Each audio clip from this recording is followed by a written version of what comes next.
तो भारतीय टीम को टी20 वर्ल्ड कप पर कब्जा जमाए हुए अब 24 घंटे से ज्यादा का समय हो चुका है, लेकिन वर्ल्ड कप की जीत की जो खुमारी है वो अभी उतर जाए ऐसा बिल्कुल भी संभव नहीं है। प्लेयर्स अभी तक सोशल मीडिया पोस्ट कर रहे हैं। सोशल मीडिया पर खास करके ट्विटर पर, एक्स पर जबरदस्त बवाल मचा हुआ है। हर कोई बहुत ही ज्यादा जीत की खुशी में डूबा हुआ है। हर जगह जश्न का माहौल है और बारबेडोस में इस समय तूफान आ गया है। तो टीम इंडिया अब कुछ समय के लिए बारबेडोस में ही फंसी रहेगी और जब मौसम क्लियर होगा तभी वहां से निकल पाएंगे, यानी कि वेस्ट इंडीज स्टाइल में पूरी तरीके से पार्टी यहां पर चालू है। लेकिन हमने सोचा कि थोड़े दिन का ब्रेक लेते हैं, लेकिन यार फिर मेरे दिमाग में आया कि जब वर्ल्ड कप हर 6 महीने 8 महीने बाद हो जाता है तो हम भला हफ्ते भर का ब्रेक लेकर के टाइम क्यों वेस्ट करें। तो एक बहुत ही इंपॉर्टेंट और बहुत ही मजेदार वीडियो का आइडिया मेरे दिमाग में आया, तो हमने कहा चलो अपने भाइयों से फटाफट से उस पर बात करते हैं कि आखिरकार इस वर्ल्ड कप पर कब्जा जमाने के बाद टीम इंडिया के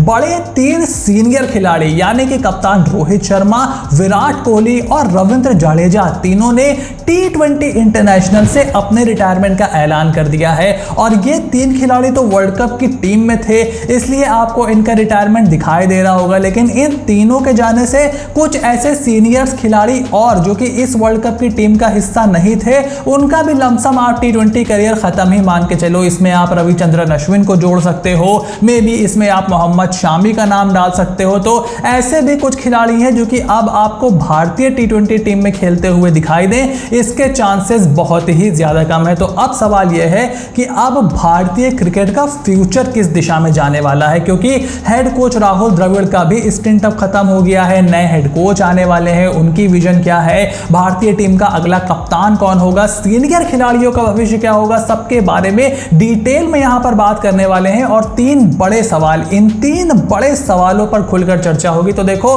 सबसे पहला सबसे कीमती सवाल तो यह है कि अब भारतीय टी20 टीम का कप्तान कौन बनेगा। अब आप बोलोगे कि भाई टी20 वर्ल्ड कप तो अब 2 साल बाद है और वैसे भी हार्दिक पांड्या इस टीम के वाइस कैप्टन थे, तो वही टी20 टीम के कैप्टन बनने वाले हैं। But this might actually not be true, क्योंकि देखो रोहित शर्मा जब वापस आए टी20 की कप्तानी करने from the Afghanistan T20 series, उससे पहले हमें और सबको यही लग रहा था कि देखो ये सीनियर प्लेयर टी20 में तो नहीं ही वापस आने वाले हैं और नई टीम के साथ ही भारतीय टीम वर्ल्ड कप जाएगी। लेकिन रोहित शर्मा एकाएक टीम में वापस आए।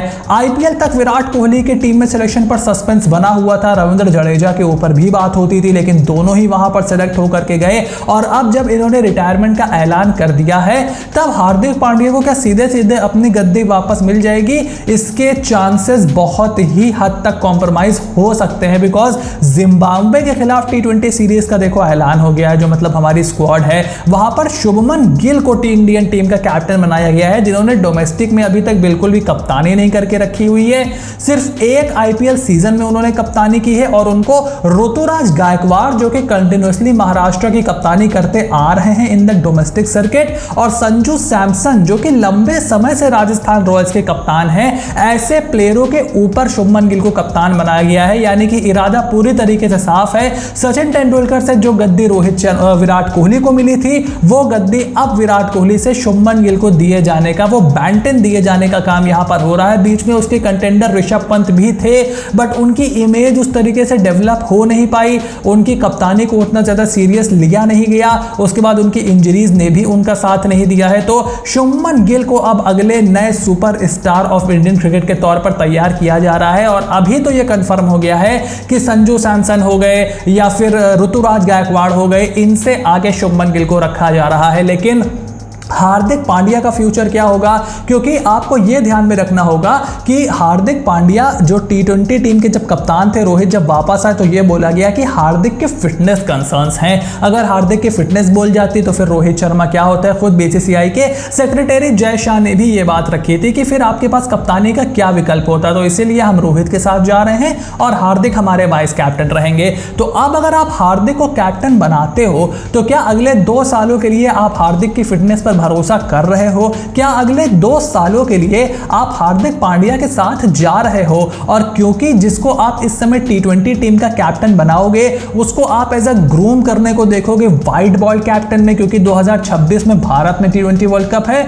और उसके बाद 2027 में जाकर के ODI वर्ल्ड कप है। तो ऐसा भी हो सकता है कि कहीं पर आपको ODI कैप्टनसी भी देनी पड़ जाए उस T20 कैप्टन को। तो क्या इतने लंबे समय के लिए दोनों फॉर्मेट में हार्दिक पांड्या कप्तान रह पाएंगे? ये एक सवाल है। और दूसरा सवाल यह है कि टीम इंडिया के नए हेड कोच का विजन क्या होने वाला है। देखो, गौतम गंभीर का हेड कोच बनना अब पूरी तरीके से कंफर्म हो ही गया है। अनाउंसमेंट किसी भी समय आ सकती है, हो सकता है जिस समय आप ये वीडियो देख रहे हो ऑलरेडी ऐसी कोई न्यूज आ चुकी हो। लेकिन जो भी नया हेड कोच हो, जब तक ऑफिशियली ऐलान नहीं होगा हम सिर्फ हेड कोच टर्म का इस्तेमाल करेंगे। जो भी नया हेड कोच होगा उसकी विजन क्या होती है। देखो, अगर भारतीय टीम साउथ अफ्रीका से ये फाइनल हार जाती तो भी ये रोहित, विराट और जडेजा जैसे खिलाड़ियों का आखिरी T20 मैच ही होता, let's be honest about it. तब लेकिन हेड कोच की जो पावर होती वो बहुत ज्यादा बढ़ जाती, जो टीम होती वो बहुत ही ज्यादा दबाव में आ जाती, हेड कोच की पावर बहुत ज्यादा बढ़ जाती और जो अगला कैप्टन होता उसकी पावर कंसिडरेबली कम हो जाती। इवन रोहित शर्मा भी अगर कप्तान रहते ODI और टेस्ट के भी सिर्फ, तो भी उन दोनों फॉर्मेट में भी उनकी जो कैप्टनसी है उसकी पावर नीचे आ जाती। लेकिन अब रोहित शर्मा क्योंकि एक वर्ल्ड कप विनिंग कप्तान बन गए हैं, वो ODI और टेस्ट क्रिकेट में कंटिन्यू करेंगे and he will be the most powerful man in both those format. तो ये हमें देखना होगा कि क्या रोहित शर्मा जो कि 37 ईयर ओल्ड हैं, उनको 2027 तक आप लेकर के जाओगे। 3 साल यानी कि 40 साल के ऑलमोस्ट रोहित शर्मा होंगे जब साउथ अफ्रीका में 2027 का वर्ल्ड कप खेला जा रहा होगा। क्या आप एक 40 ईयर ओल्ड कैप्टन को 2027 में लेकर के जा रहे हो? अगर आप जा रहे हो तो फिर वेल एंड गुड, आपने तैयारी करके रखी हुई है। लेकिन क्या 2027 तक टेस्ट क्रिकेट में भी रोहित शर्मा कप्तान रहेंगे? और टेस्ट क्रिकेट एक ऐसा एरिया है जहां पर आपको कप्तान पिक करने में बहुत ही ज्यादा मुश्किलों का सामना करना पड़ेगा। अब अगर गौतम गंभीर आते हैं तो क्या वो T20 क्रिकेट में शुभमन गिल की तरफ देखेंगे? क्या वो हार्दिक पांड्या के साथ उस तरीके का सामंजस्य बिठा पाएंगे? या फिर एक वाइल्ड कार्ड एंट्री भी हमें देखने को मिल सकती है, वो है श्रेयस अय्यर, क्योंकि विराट कोहली और रोहित शर्मा के जाने के बाद 2 स्लॉट खाली हो गए हैं। अब मोस्ट लाइकली आप इसको शुभमन गिल और यशस्वी जायसवाल या फिर शुभमन गिल और अभिषेक शर्मा या फिर यशस्वी जायसवाल और अभिषेक शर्मा ऐसे भरने की कोशिश करोगे। बट क्या श्रेयस अय्यर को उनकी कप्तानी की बदौलत, don't forget he is an IPL winning captain now, एक IPL फाइनल वो खिलवा चुके हैं दिल्ली कैपिटल्स को, एक IPL फाइनल वो खेल चुके हैं, जीत चुके हैं कोलकाता नाइट राइडर्स के साथ, जहां पर मेंटोर कौन था? गौतम गंभीर। तो क्या गौतम गंभीर श्रेयस अय्यर को लेकर के आएंगे T20 क्रिकेट में या फिर वनडे क्रिकेट में, जहां पर श्रेयस अय्यर की जगह कंफर्म है, कंप्लीट है, उनको कोई हिला नहीं सकता।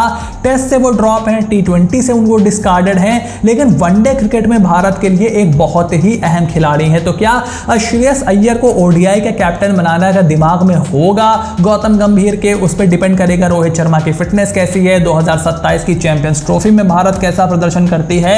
क्योंकि मैं आपको अभी बता दूं क्या होने वाला है। T20 वर्ल्ड कप भारत जीता है, सभी बहुत ही ज़्यादा खुश है, ही हा हुआ, सबको बहुत ज़्यादा मज़ा आ रहा है। लेकिन हमारी जो याददाश्त है ना दोस्त, बहुत ही ज़्यादा कम है। हमें भूलने में बिल्कुल देर नहीं लगती है कि हमारी टीम ने क्या क्या अचीव किया है। और 2027 की चैंपियंस ट्रॉफी जैसे ही आएगी उसी तरीके का प्रेशर टीम इंडिया पर रहेगा जो पिछले 10 सालों से भारतीय टीम के ऊपर रहा है। Make no mistake about it. और क्योंकि फिर ये सवाल उठने लगेगा कि ठीक है भाई, आपने T20 वर्ल्ड कप जीत लिया, अब ग्रेसफुली रिटायरमेंट ले लो, अब आप 37 के हो गए हो, 38 के हो गए हो। विराट कोहली के ऊपर भी यह दबाव रहेगा कि आप 35 के हो गए हो। उसके बाद आपको अभी ऑस्ट्रेलिया में टेस्ट सीरीज खेलनी है, इंग्लैंड में टेस्ट सीरीज खेलनी है। तो गौतम गंभीर का विजन क्या होगा ये देखना बहुत ही ज्यादा दिलचस्प होगा। और तीसरा सवाल जो कि मैंने अभी अभी जिक्र किया कि सीनियर खिलाड़ियों का भविष्य क्या है, विराट कोहली का भविष्य क्या है, रोहित शर्मा का भविष्य क्या है, जडेजा कितने दिनों तक खेलेंगे, रविचंद्रन अश्विन का क्या होगा। तो टेस्ट क्रिकेट और वनडे क्रिकेट में ये खिलाड़ी कितने लंबे समय तक कंटिन्यू करेंगे। अगर रोहित शर्मा 2027 के कप्तान हैं, क्या ऑलरेडी इस समय उनको बता दिया गया है? और अगर बता दिया गया है, क्योंकि अब वो एक वर्ल्ड कप विनिंग कप्तान है, तो उनको हटाना तो देखो आसान नहीं होने वाला है। और विराट कोहली की फिटनेस तो वैसे ही कमाल है, बंदा IPL में ऑरेंज कैप लेकर के जा रहा है, अभी वनडे के वर्ल्ड कप में कमाल की बल्लेबाजी करके आए हैं and he has a little bit edge on his side. तो जितने के रोहित शर्मा अभी हैं, most likely Virat Kohli will be 37-38 जब अगला वर्ल्ड कप आएगा 2025। इस साल वो होंगे 36 के, 2025 में होंगे वो 37 के। हाँ, तो 38 साल विराट कोहली की उम्र होगी जब अगला वर्ल्ड कप आएगा। सो रोहित शर्मा अभी 37 के हैं, विराट 38 के होंगे, यानी कि जितनी एज अगले साल चैंपियंस ट्रॉफी में रोहित की रहेगी, लमसम उतनी ही एज वीके के रहेगी। So he is considerably younger than Rohit Sharma. 2 साल का गैप है दोनों के बीच में। सो ये तो वक्त ही बताएगा कि सीनियर खिलाड़ियों का फ्यूचर क्या होता है, लेकिन आने वाला समय बहुत ही ज्यादा सवाल लेकर के आ रहा है। और गौतम गंभीर जो कि एक डोमिनेटिंग पर्सनैलिटी लेकर के आते हैं, उनका विजन क्या होगा, इसका जवाब हमें मिलेगा जब भारत की एक full fledge T20 team announce होगी, क्योंकि आपको 2026 का विजन भी चाहिए। और मेरा यहां पर सिर्फ एक सजेशन ये होगा कि अगर आप व्हाइट बॉल क्रिकेट और रेड बॉल क्रिकेट का कोच अलग अलग रख सको, that will be a huge bonus, क्योंकि इससे गौतम गंभीर का जो वर्कलोड है वो काफी ज्यादा कम हो जाएगा। टेस्ट क्रिकेट में आप अलग टीम, अलग कप्तान के साथ ट्रैवल करो। बहुत सारे ओवरसीज टूर आ रहे हैं, इस साल के एंड में आप ऑस्ट्रेलिया जा रहे हो, फिर अगले साल आपने इंग्लैंड जाना है, तो काफी सारे बड़े ओवरसीज टूर आ रहे हैं। और ओडीआई क्रिकेट में हर साल एक आईसीसी इवेंट होता है। So it is a lot of workload for Gautam गंभीर और for a single head coach जो भी आएगा। सो अलग अलग हेड कोच, गौतम गंभीर ने आईपीएल में अच्छा किया है तो आप उनको व्हाइट बॉल में रखो, टेस्ट क्रिकेट का कोच अलग लेकर के आओ। इस पूरे ही मसले पर आपका क्या ओपिनियन है? Shoot everything in the comment section down below. Channel को सब्सक्राइब करो, नोटिफिकेशन की घंटी बजा करके रखो, बिकॉज इसी तरीके की मजेदार एनालिटिकल पीसेज आपको इस चैनल पर देखने को मिलते रहेंगे। Stay tuned and I will see you soon in the next video.